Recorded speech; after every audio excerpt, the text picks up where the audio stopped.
Hello and welcome to a new episode of IMO. Today we're here with Nick Katsoulis, who is the general manager and owner of Spartan Auto Care in West Springfield. Thank you for coming today. Thank you for having me. I think we're going to talk today about winterizing your car. A lot of women out there have no clue what to do when it's time to get your car ready for winter. Can you explain that to us? Sure.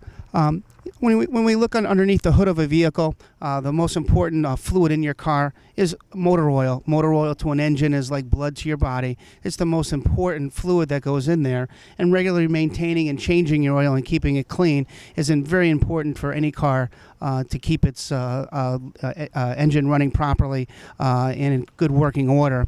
Most cars, like this one, will have a dipstick which measures the oil level.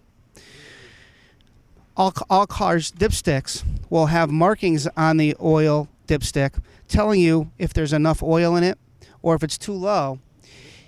There'll always be markings on a dipstick, and as a general rule of thumb, if the oil is clean like this dipstick is, it means that the oil is in good condition.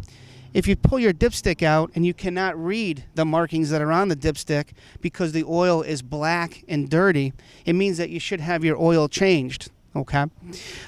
Most cars today also have, many cars have electronic oil sensors in the engines that measure the viscosity of the engine continuously as you're driving, and will put a light on in the dash or in the computer display on the dash telling you to come get your oil changed.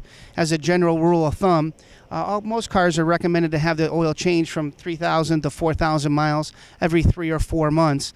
And what people sometimes lose track of as well is that when you're driving your car and you drive 60 miles, that's 60 miles towards your next oil change.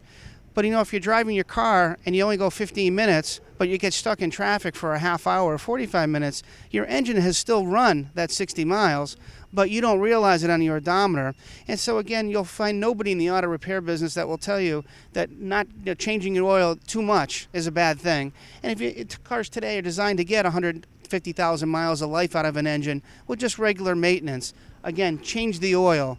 Do it every 3,000 or 4,000 miles, and you'll be sure to avoid major engine problems internally, and also avoid things like oil leaks as your car ages and develops a lot of miles to it.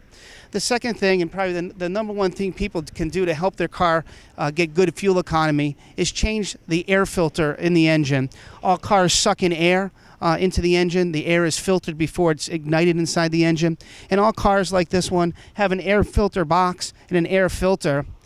This is a dirty air filter that came out of a vehicle. And if you can look closely at it, you can see there's some little nuts in here. An animal or rodent got into this car's air box, climbed in there, and started building a nest to it. When you have a dirty air filter like this, you will rob your car of approximately 10% fuel economy.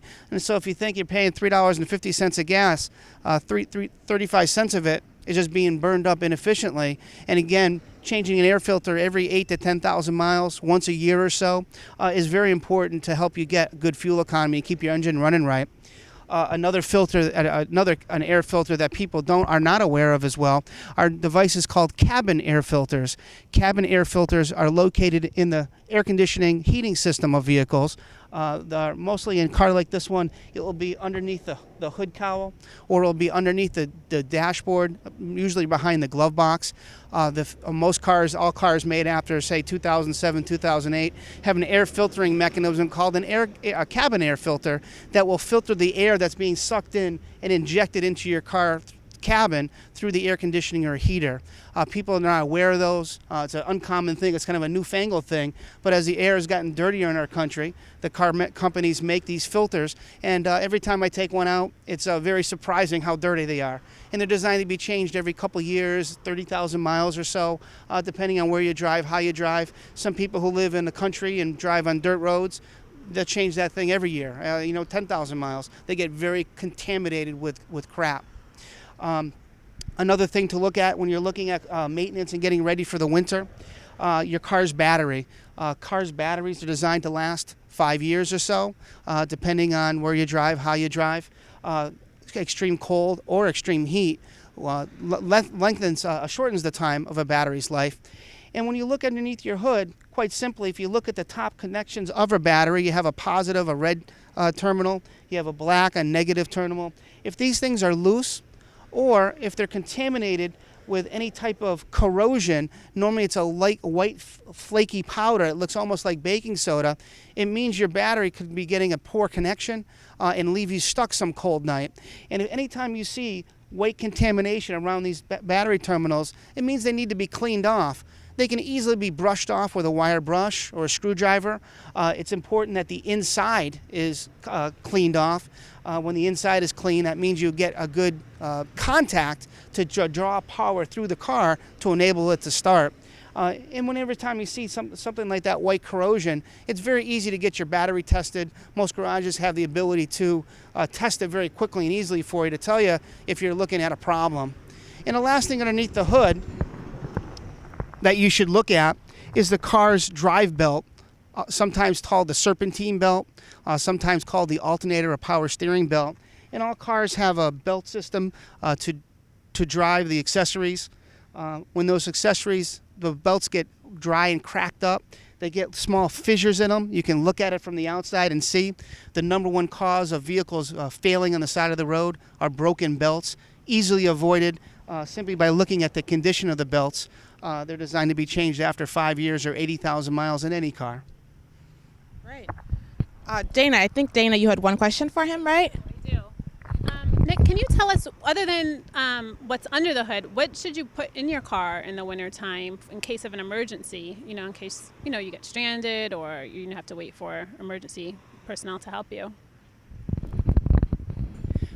There's all kinds of kits out in the marketplace, safety kits. They can come in all shapes and ways and sizes. But certainly one thing you would always want to do is have a jumper cable to be able to jump start your car in case somebody left the lights on or left something on inside the car and drains the battery. Again, extreme cold saps the battery of strength. Other things, some people go to the extreme of putting sand in your car, to have a sand or a shovel in case of snow.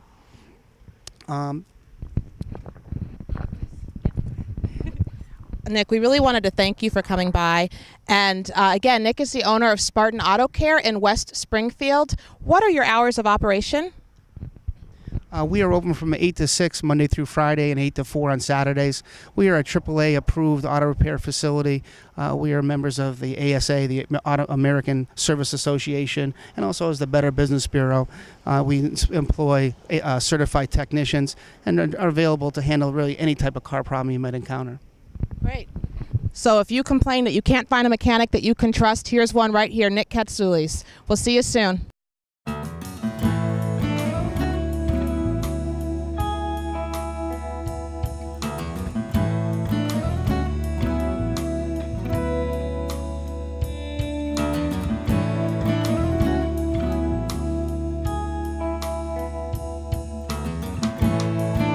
So we just got our food. Are you excited? I am excited. This is a sampler. And usually Right. samplers have a ton of stuff I don't like. Right. But this is a good one. This is a good I'm one. excited.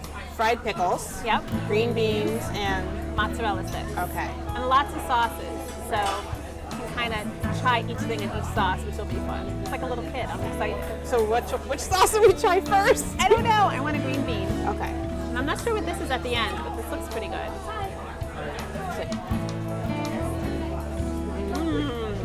Good.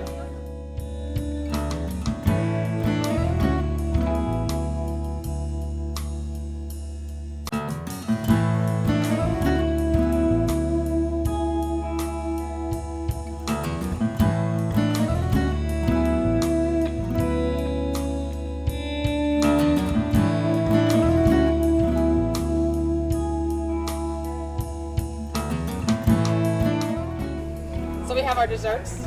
They look really pretty. Ready? Yeah, let's take a bite. Really good. I have the cheesecake. Alika has the apple pie. And their slogan here is everybody's restaurant.